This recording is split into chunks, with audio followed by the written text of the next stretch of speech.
Right now, outside the most powerful address in Britain, something is breaking, not a barrier, not a window, a contract, the one between a leader and his people. And tonight, that broken promise has a name: Starmer.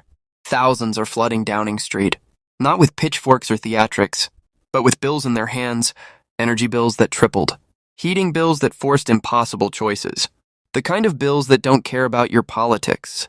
Only your survival. This isn't a party protest.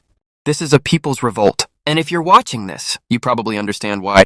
The scene is unprecedented. From Parliament Square to the iron gates of number 10, bodies packed so tight, the police have closed 3 surrounding streets. Signs handwritten on the backs of final notices. Chants that started at 6 p.m. and haven't stopped 4 hours later. This isn't organized chaos. It's organized pain, and it's been building for 2 years. Before we continue, if you want to stay updated on stories the mainstream won't fully cover, hit subscribe. We're tracking this as it unfolds. And you'll want to see what happens next. Here's what LED to tonight. In 2024, Starmer promised stability after years of chaos. He said Labour would rebuild trust, put working people first, and handle the cost of living crisis with courage and compassion. Those were his exact words. Campaign posters plastered across Britain showed him in shirt sleeves, listening to ordinary people in kitchens and community centers. The message was clear: he was different. He understood, but here's what actually happened. Energy bills soared 54% in 2 years. Over 2 million households fell into fuel poverty. That's not opinion, that's off-game data. Meanwhile, $30 billion in green subsidies went to offshore corporations. Many foreign-owned, while British families rationed heat.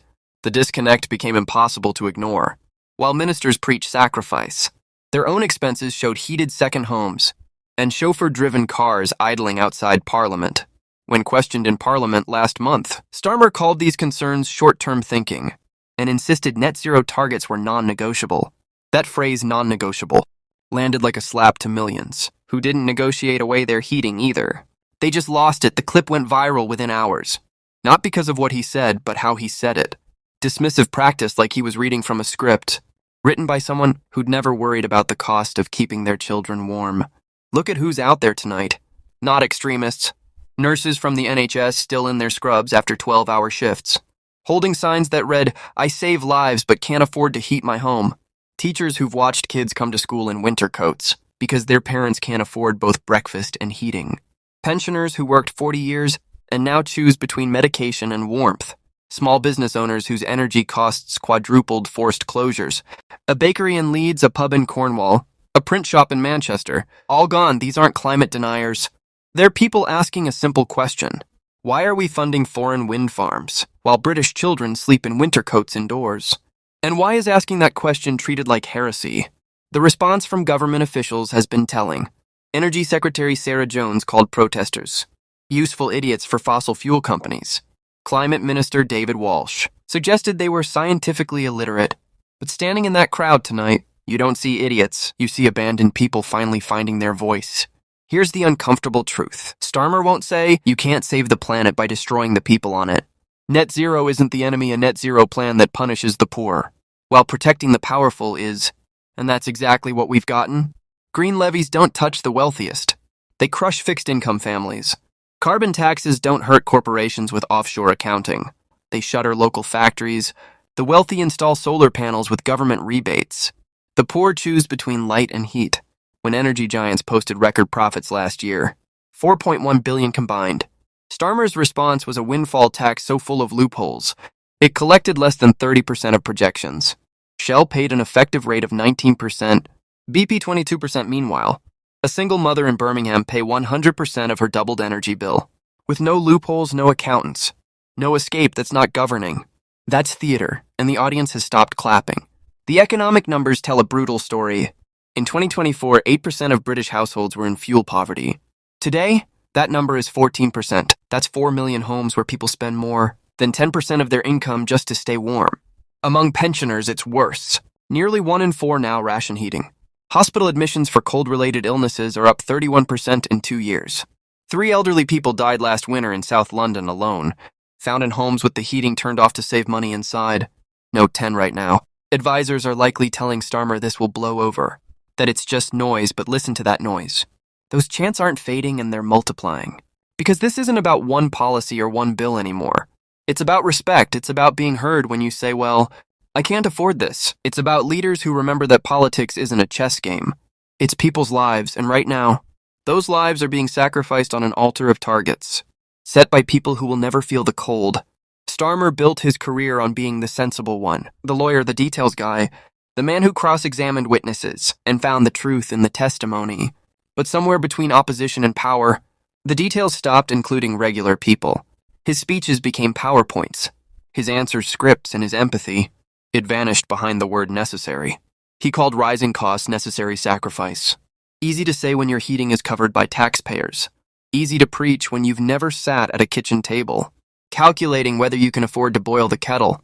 Here's what makes tonight different from every other protest. This isn't organized by unions or funded by opposition parties. There's no single leader, no manifesto, no 5-point plan. This is organic, spontaneous, real, the kind of anger that doesn't need a PR team. Because it's fueled by kitchen table math that doesn't add up. When a nurse working full-time can't heat her home, the system isn't stressed. It's broken when a pensioner who fought in the Falklands is choosing between tea and warmth. We haven't lost our way. We've lost our soul. And when the Prime Minister's response to all of this is more targets, more jargon, more trust the process, he's not leading, he's hiding. Some MPs are starting to break ranks. 3 Labour backbenchers released a joint statement this afternoon, calling for urgent review of energy policy implementation. Translation, we're hearing from our constituents, and they're furious. One Conservative MP, traditionally pro-net zero, told reporters, "We can't ask people to save the planet while we're bankrupting them. That's not policy, that's cruelty." So what happens next historically? When this many people gather with this much genuine pain, one of two things happens. Either the leader listens and course corrects, or the leader falls. Starmer still has option 1. But the clock is ticking louder than those chants, because the British are famously polite, famously patient. We queue. We apologize when others bump into us. We suffer in silence because making a fuss simply isn't done. But there's a limit, and tonight, outside those iron gates, that limit isn't just being tested. It's being demolished. This isn't about left or right anymore.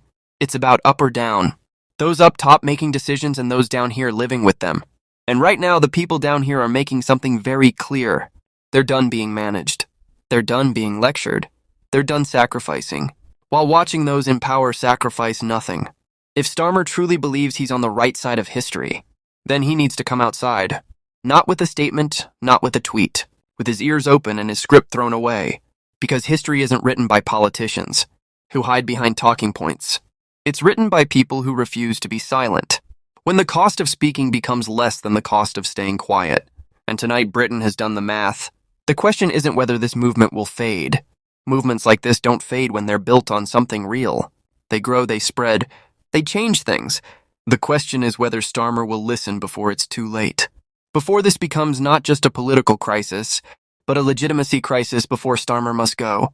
Stops being a chance and becomes a mandate. What do you think happens next? Does Starmer come out and face the people? Does he double down?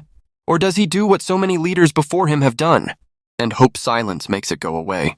Drop your prediction in the comments.